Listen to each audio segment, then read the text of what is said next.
malee yeroo caasaan nageenyaatiin keessaafu milishaadhaan cafaqamu hidhamu ajjeefamu aanaa san bulchitu jirta taanaan ganda san gaggeessu jirta taanaan godina san qindeessu jirta taanaan itti gaafatamummaa jalaan baatu jechuu maalii fi ati kallattiin raawwachuu baatullee caasaa ati gadi dirsisantu caasaa ati mudama kan ta'eefis sadarkaan haga gandatti gabbuusisantu uummata kanarratti roorroo gaggeessaa roorroo ofaa jira jechuu kanaaf yeroo kanagaa maaliif hin qeeqame maaliif hin koomatame jechuun dandeessu bakka mirgi namaa dhiibametti bakka namni keenya nagaan bahee galuu dadhabetti qotee bulaan keenya jiruu isaa bakka gaggeeffatu dadhabetti bakka seeraan alaa karaa seeraan alaatiin maallaqa adda addaa buusin adda addaa unkaan adda addaa qophaa'ee uummata irratti gaffi'amee uummanni roorroollee bakka itti himatu dhabee yoo himatallee deebisaan isaa ulee itti ta'etti roorroo uummataa yeroo namni miidiyaatti gabbee dubbatu maaliif dubbatan jechuun dandeessu maaliif uummata kana bakka buutee jirta amaanaa fudhattee jirta uummata kana gaa yeroo bakka buutu gosummaan bakka hin buune gandummaan bakka hin buune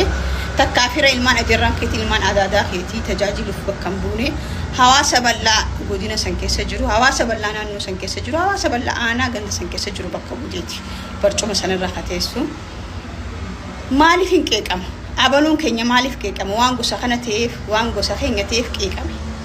nama keenya yeroo namni quba itti laatu tatteenyee ilaalu yeroo inni gocha hamaa uummata irratti raawwatu sammaan gorsina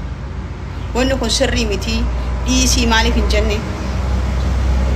namni kun bar ija siyaasaatiin mudama fudhatee barcuma sanirra taa'e malee hojii siyaasaa hojii mootummaa dirqama itti kenname raawwatuuf galmaan ga'uuf barcuma irra taa'e malee gosa bakka bu'eetii miti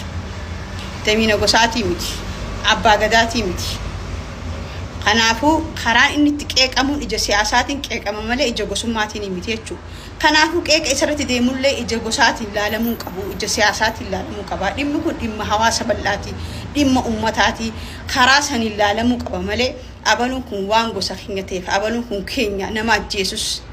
namni aanaa godina inni keessatti godina inni bulchu keessatti namni yoo ajjeefames namni yoo dararames roorroon uummatarra yoo geesses uummanni jiraachuu dadhabee bahaa gala yoo wallaales